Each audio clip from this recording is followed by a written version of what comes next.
ತುಳುನಾಡಿನ ಅಸ್ಮಿತೆಯ ನಂಬಿಕೆಯ ಮೇಲೆ ಎಂಎಸ್ಇಝೆಡ್ ಸವಾರಿ ನಡೆಸ್ತಾ ಇದೆಯಾ ಅಂತ ತುಳುನಾಡ ದೈವಾರಾಧನೆಗೆ ಬೇಕಿದೆ ದೊಣ್ಣೆ ನಾಯಕನ ಅಪ್ಪಣೆ. ದೈವ ಕಾಂತೇರಿ ಜುಮಾದಿ ದೈವದ ಆರಾಧನೆಗೆ ಅಧಿಕಾರಿಗಳು ತಡೆ ನೀಡುತ್ತಿದ್ದಾರಂತೆ. ಮಂಗಳೂರಿನ ಬಜ್ಪೆ ಗ್ರಾಮದ ಗುತ್ತಿನ ದೈವ ಕಾಂತೇರಿ ಜುಮಾದಿ ಮಂಗಳೂರಿನ ಎಂಎಸ್ಇಝೆಡ್ ಅಧಿಕಾರಿಗಳಿಂದ ಪೂಜೆಗೆ ತಡೆ ನೀಡಲಾಗಿದೆ. ಭಾರೀ ಆಕ್ರೋಶಕ್ಕೆ ಕಾರಣವಾಗಿದೆ ಎಂಎಸ್ಇಝೆಡ್ ಅಧಿಕಾರಿಗಳ ಈ ನಡೆ.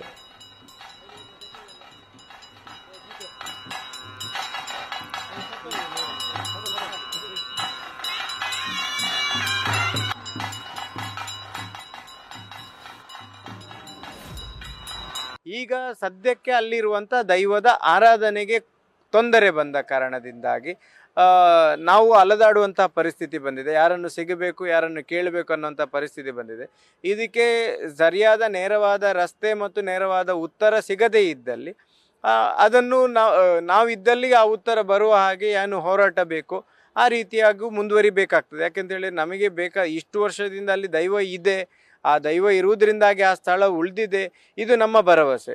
ನಮ್ಮ ಭರವಸೆಗೆ ನಮ್ಮ ಒಂದು ದೈವ ಭಕ್ತಿಗೆ ಚ್ಯುತಿ ಬಂದರೆ ಅಥವಾ ಅದನ್ನು ಯಾರಾದರೂ ಅಲ್ಲಗಳಿದ್ರೆ ಆವಾಗ ನಾವು ಅದಕ್ಕೆ ಯಾವುದಾದ್ರೂ ರೀತಿಯಲ್ಲಿ ಪ್ರತಿಕ್ರಿಯೆ ನೀಡದೇ ಇದ್ದರೆ ನಾವು ಮನುಷ್ಯರಲ್ಲದಾಗ್ತದೆ. ಹಾಗಾಗಿ ಆ ರೀತಿಯ ವ್ಯವಸ್ಥೆಯಲ್ಲಿ ನಾವು ಮುಂದುವರಿತಾ ಇದ್ದೇವೆ.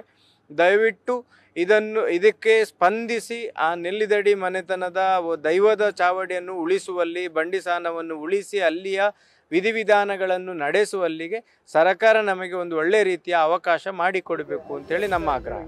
ಅದು ನಾವು ಹೇಳಲಿಕ್ಕೆ ಅಸಾಧ್ಯ. ಏನೆಂದರೆ ಅದು ಇಷ್ಟರ ತನಕ ದೈವವೇ ಉಳಿಸಿದಲ್ಲ ಅಲ್ಲದೆ ಬೇರೆ ಯಾರು ನಾವು ಕೂಡ ಉಳಿಸಿದ್ದಲ್ಲ, ಬೇರೆ ಯಾರು ಉಳಿಸಿದ್ದಲ್ಲ. ದೈವವೇ ಅದನ್ನು ನಾನು ಮುಟ್ಲಿಕ್ಕೆ ಬಿಡುವುದಿಲ್ಲ. ಎಲ್ಲಿ ಈ ಜಾಗವನ್ನು ಕದಲಿ ನೀನು ಹೋಗಬಾರ್ದು, ನನ್ನ ಮನೆಯನ್ನು ಚಾವಡಿಯನ್ನು ತೆಗೆದರೆ ನನ್ನ ಚಾವಡಿಯಲ್ಲಿ ಮಲಕ್ಕೋ, ಅಲ್ಲಿಂದ ಇಲ್ಲಿ ಬರ್ತಾರೆ ನೋಡುವ, ಯಾರು ಬರ್ತಾರೆ, ಯಾವ ಗೌರ್ಮೆಂಟ್ ಬರಲಿ, ನನಗಿಂತ ಗೌರ್ಮೆಂಟ್ ಯಾವ್ದರದ್ದಲ್ಲ ಅಂತ ಹೇಳಿದ್ದಕ್ಕೆ ಅಲ್ಲಿಯೇ ಇಷ್ಟರ ತನಕ ಮಲಗಿದ್ದು ಅಲ್ಲಿ ಅವನ ಸೇವೆ ಮಾಡುತ್ತಿದ್ದೆ. ಮತ್ತು ಇನ್ನೊಂದು, ಅಲ್ಲಿ ಆ ಸ್ಥಾನವನ್ನು ತೆಗಿಬೇಕಾದ್ರೆ ಅಲ್ಲಿರುವಂತಹ ಬಾವಿಯನ್ನು ಸಹ ತೆಗಿಬೇಕು, ಆದರೆ ಮಾತ್ರ ನಾನು ಬರ್ತೇನೆ ಅಂತ ದೈವ ಹೇಳಿದ್ದು. ಹೌದು, ಅದು ಮೊನ್ನೆಯ ದಿವಸ ಅದಕ್ಕೆ ಕೂಡ ವಿವರಣೆ ಕೊಟ್ಟಿದೆ ದೈವ. ಏನೆಂದರೆ ಅಲ್ಲಿ ಪ್ರಶ್ನೆ ಇಟ್ಟಾಗ ದೈವ ಹೇಳಿದೆ, ನೆಲ್ಲಿದಡಿಯ ಮನೆಯನ್ನು ತೆಗಲಿಕ್ಕೆ ಸಾಧ್ಯವಿಲ್ಲ, ದೇವಸ್ಥಾನವನ್ನು ಆ ಬಾವಿಯನ್ನು ಮುಟ್ಟಲಿಕ್ಕೆ ಸಾಧ್ಯವಿಲ್ಲ, ಮುಟ್ಟುವುದಾದರೆ. ಡೀಟೇಲ್ಸ್ ನೀಡ್ತಾರೆ ನಮ್ಮ ಮಂಗಳೂರು ಪ್ರತಿನಿಧಿ ಕಿರಣ್. ಈ ಅಧಿಕಾರಿಗಳ ನಡೆ ವಿಚಿತ್ರ ಅಂತ ಅನ್ನಿಸ್ತಾ ಇದೆ.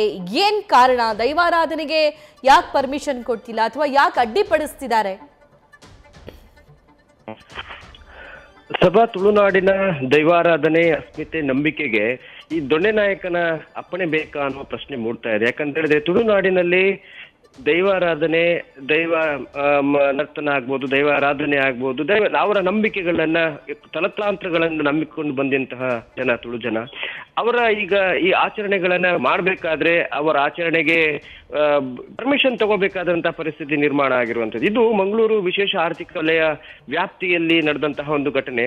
ಬಜ್ಪೆ ಗ್ರಾಮದ ನೆಲ್ಲಿತ್ತಡಿ ಗುತ್ತಿನ ದೈವ ಕಾಂತೇರಿ ಜುಮಾದಿ ದೈವವನ್ನ ಕಳೆದ 800 ವರ್ಷಗಳಿಂದ ಈ ಮನೆತನದವರು ಪೂಜಿಸ್ಕೊಂಡು ಬಂದಿದ್ದಾರೆ, ಆರಾಧಿಸಿಕೊಂಡು ಬಂದಿದ್ದಾರೆ. ಮತ್ತೆ ಇನ್ನೊಂದು ಅಂತ ಹೇಳಿದ್ರೆ, ಈ ಗ್ರಾಮ ಬಜ್ಪೆ ಗ್ರಾಮಕ್ಕೆ ದೊಡ್ಡ ಒಂದು ದೇವಸ್ಥಾನ, ಹಾಗೇನೆ ಯಾವುದೇ ಒಂದು ಜಾತ್ರೆ ನಡೀತಾ ಇದೆ ಅಂದ್ರೆ ಇದೇ ಒಂದು ದೈವದ ಜಾತ್ರೆ, ಅದೇ ಒಂದು ಇರುವಂತದ್ದು. ಆದ್ರೆ ಈ ಎಂಎಸ್ಇಝೆಡ್ ವ್ಯಾಪ್ತಿ ಯಾವಾಗ ಈ ಒಂದು ಏರಿಯಾ ನಿರ್ಮಾಣ ಆಯ್ತು, ವಿಶೇಷ ಆರ್ಥಿಕ ವಲಯ, ಆ ಸಂದರ್ಭದಲ್ಲಿ ಇಲ್ಲಿ ಕೈಗಾರಿಕೆಗಳಿಗಾಗಿ ಸಾವಿರಾರು ಎಕರೆ ಭೂಮಿಯನ್ನ ಅಕ್ವೈರ್ ಮಾಡಲಾಗಿತ್ತು. ಅವಾಗ ಇವರು ಕೂಡ, ಅಂದ್ರೆ ಈ ಮನೆತನದವರು ಕೂಡ ಸರಿಸುಮಾರು ಒಂದು 50 ಎಕರೆ ಭೂಮಿಯನ್ನ ಅವರು ಅಕ್ವೈರ್ ಮಾಡ್ಕೊಂಡಿದ್ದಾರೆ. ಹಾಗೇನೆ ಅದನ್ನ ಆವಾಗ ಒಂದು ಕಂಡೀಷನ್ ಹಾಕಿದ್ರು, ನಮ್ಮ ಮನೆ ಆಗ್ಲಿ ಅಥವಾ ನಮ್ಮ ಮನೆತನದಾಗ್ಲಿ ಪ್ರತಿಯೊಂದು ತಗೊಂಡಿದ್ರಿ, ತೋಟವನ್ನ ತಗೊಂಡಿದ್ರಿ ಸರಿ, ಆದ್ರೆ ಈ ದೈವದ ಆರಾಧನೆಗೆ ಮತ್ತೆ ನಮ್ಗೆ ಅವಕಾಶ ಮಾಡಿಕೊಡ್ಬೇಕು ಅಂತ ಅವಾಗ ಅದನ್ನ ಅವರು ಮಾಡಿಕೊಡ್ತೇವೆ ಅಂತ ಹೇಳಿದ್ರು.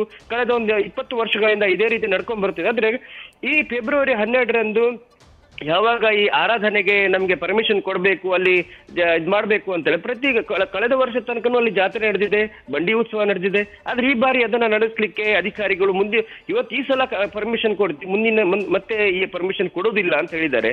ಅದು ಒಂದು ಇದಕ್ಕೆ ಸೆಕ್ಯೂರಿಟಿಗೆ ರೀಸನ್ ಆಗಿರ್ಬೋದು. ಆದ್ರೆ ಅದಕ್ಕೆ ಈವರೆಗೂ ಅವರು ಸ್ಪಷ್ಟತೆಯನ್ನು ಕೊಡಲಿಲ್ಲ. ಆದ್ರೆ ಈ ಗ್ರಾಮದವರು, ಬಚ್ಪೆ ಗ್ರಾಮದವರು ಹಾಗೂ ನಲ್ಲಿತಡಿ ಗುತ್ತಿನ ಮನೆತನದವರು ಈಗ ಹೋರಾಟಕ್ಕೆ ಮುಂದಾಗಿರುವಂತದ್ದು. ಯಾಕಂದ್ರೆ ಕಳೆದ 800 ವರ್ಷಗಳಿಂದ ನಡೆದುಕೊಂಡು ಬಂದಂತ ಆಚರಣೆಯನ್ನ ಏಕಾಏಕಿ ನಿಲ್ಲಿಸಲಿಕ್ಕೆ ಅಧಿಕಾರಿಗಳು ಮುಂದಾಗಿರು ಸರಿಯಲ್ಲ. ಹಾಗೇನೆ ರಾಜ್ಯ ಸರ್ಕಾರಕ್ಕೂ ಕೇಂದ್ರ ಸರ್ಕಾರಕ್ಕೆ ಈಗಾಗಲೇ ಮನವಿ ಮಾಡಿಕೊಳ್ಳಲಾಗಿದೆ, ಮತ್ತೆ ಹಾಗೇನೆ ಮನವಿ ಪತ್ರವನ್ನು ಕೂಡ ಕೊಟ್ಟಲಾಗಿದೆ. ಇದಕ್ಕೆ ಸರ್ಕಾರ ಯಾವ ರೀತಿ ಸ್ಪಂದಿಸಬೇಕು ಅಂತ ನೋಡುತ್ತಾರೆ. ಆದ್ರೆ ಒಂದು ವೇಳೆ ಇದಕ್ಕೆ ಸ್ಪಂದನೆ ಸರಿಯಾಗಿ ಸಿಕ್ಕಿಲ್ಲ ಅಂದ್ರೆ ಹೋರಾಟದ ಹಾದಿ ಹಿಡಿತೇವೆ ಅಂತ ಈಗಾಗಲೇ ಮನೆತನದವರು ಹಾಗೆ ಗ್ರಾಮಸ್ಥರು ಹೇಳಿರುವಂತದ್ದು. Thank you Kiran. News first ನಿರ್ಭೀತಿಯಿಂದ ನಿಮ್ಮ ಪರವಾಗಿ.